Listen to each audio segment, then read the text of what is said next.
Hi friends, this video shows how to enable or disable ADB debugging.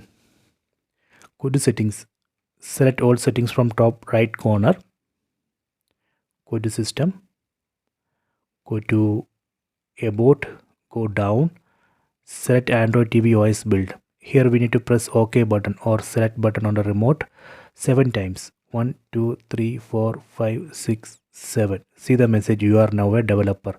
Go back. Now under system we can find a new option called developer options. Set it. These are a list of developer options. From this list let me select ADB debugging or USB debugging. See, I am going to enable. Select USB debugging, select OK. See, this way we can enable USB debugging or ADB debugging. Go to top.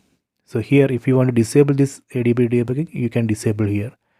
Let me go to top. Here you can disable developer options. I recommend to disable developer options after the use because of security issues. Let me disable.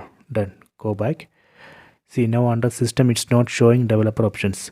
This way we can enable or disable ADB debugging or USB debugging. Please try this. I hope you have enjoyed this video. Please subscribe this channel. Please like and share the video.